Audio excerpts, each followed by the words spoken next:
Depuis la fin du 20e siècle, le commerce international est essentiel pour de nombreuses entreprises ainsi que pour l'économie mondiale dans son ensemble.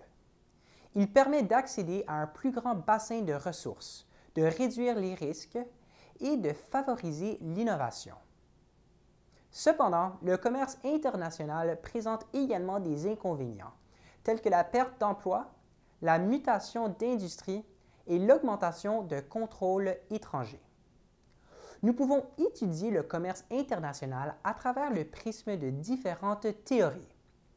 Par exemple, l'avantage absolu existe lorsqu'un pays détient un monopole sur la production d'un produit spécifique ou peut le produire plus efficacement que tous les autres pays. Par exemple, l'Arabie saoudite a le monopole absolu sur le pétrole. En revanche, l'avantage comparatif suppose qu'un pays vend à d'autres pays les biens qu'il produit plus efficacement que la compétition et qu'il achète à d'autres pays les produits qu'il ne peut pas produire de façon efficace et compétitive. Par exemple, s'il faut à un pays 1 heure de travail pour produire 10 unités de fromage et 20 unités de chocolat, ce pays a un avantage comparatif dans la fabrication du chocolat. Il existe de nombreuses façons pour une entreprise de se mondialiser, même si elle comporte des défis. Les stratégies d'internationalisation comprennent la sous-traitance, l'importation, l'exportation, l'octroi de licences, le franchissage et l'investissement direct. Les obstacles à ces stratégies et au commerce international en général comprennent les différences socioculturelles, économiques, politiques et juridiques. En fait, les différences socioculturelles peuvent rapidement miner les relations d'affaires. La communication non verbale, les formes de politesse, l'attitude envers la ponctualité, les célébrations religieuses, les pratiques commerciales et d'autres sont tous des variables dont il faut tenir compte dans les relations d'affaires.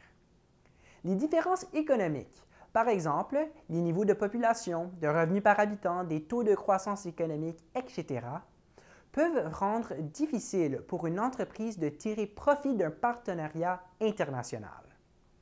Enfin, les différences politiques et juridiques comprennent les régimes politiques, les lois et règlements, le climat politique et les restrictions commerciales internationales qui diffèrent tous d'un pays à l'autre. Malgré ces barrières, on observe une tendance mondiale au libre-échange. Le libre-échange est essentiellement la circulation sans restriction des biens et des services au-delà des frontières. De nombreux blocs commerciaux, qui sont des groupes de pays favorisant le libre-échange, se sont formés, comme l'ALENA, l'accord libre-échange nord-américain, l'UE, l'Union européenne, et l'AECG, l'accord économique et commercial global, et bien d'autres encore. Il existe également de nombreuses institutions internationales qui facilitent le libre-échange. Par exemple, l'Organisation mondiale du commerce, l'OMC, favorise le commerce international et règle les différences commerciaux.